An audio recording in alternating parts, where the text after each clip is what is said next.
Hi, I'm Caitlin, and this is Book Chats, and today I'd like to review the 6th book that I read for the 2017 debut author challenge, Your Welcome Universe by Whitney Gardner. I really, truly enjoyed this book, and I think it's because I really enjoyed the main theme of the book, which ends up being female friendship.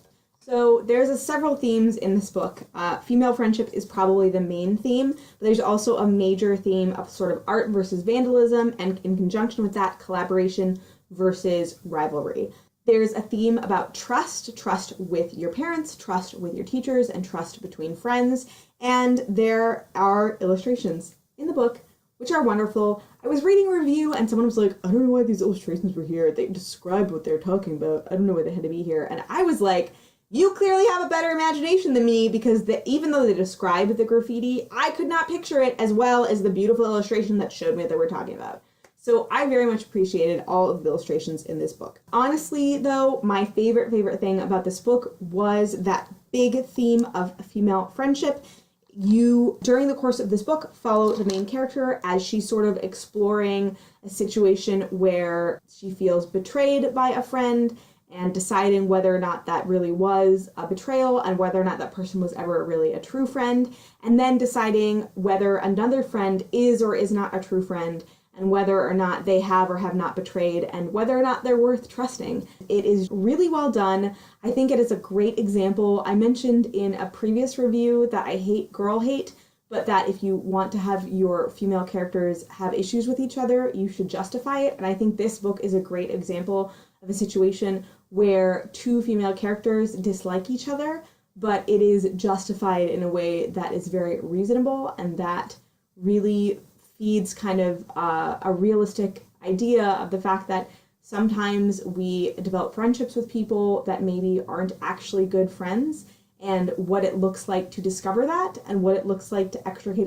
ourselves from that situation, and what it looks like to mourn a friendship, or to mourn the potential of a friendship when it falls apart. And I really loved all of those things about this book. Diversity in this book. The main character and both of her parents are deaf, and that's capital D deaf. They're deaf and they are active members in the deaf community, and the main character talks a lot about what it means to be an active member of the deaf community, and that was awesome. But her deafness is not actually the point of the book. The point of the book is that she's a graffiti artist, and graffiti artists sometimes vandalize things. She gets caught vandalizing her school, which is a school for deaf and hard of hearing students, and she is kicked out, and she has to be mainstreamed in a mainstream school, and she has to deal with bringing an interpreter class with her, and she has to deal with the way that, hearing kids react to her. But mostly she has to deal with the fact that her parents have taken away all of her tools for graffiti, and she is trying to find a way to continue her art on the sly, and that is a big portion of the book. And obviously friendships, and a friend of hers from her old school, who actually is the one who turned her in, and a new friendship that might be developing, and then a rivalry with a mysterious person she does not know over street art. Then the other diversity in this book, the protagonist's deaf parents are moms. She has two moms, and one of her moms, who is the mom who carried her, so her birth mom of the two moms, is Indian American. It's unclear exactly what the race of her biological dad was.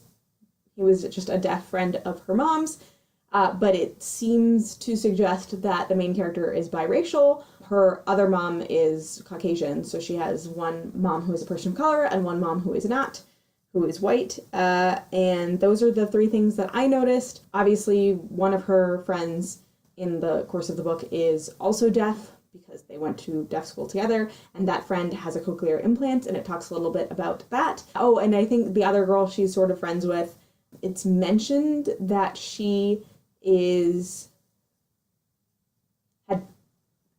it's suggested that she had previously struggled with some kind of eating disorder, and she weighs more than she did previously. It's not really clear to me whether or not she is overweight. I don't know. Anyway, I really, really enjoyed this book. So if you've read this book, seriously let me know down below what you thought, whether or not you liked it, whether or not you agree with my review, and I'll talk to you guys later. Bye!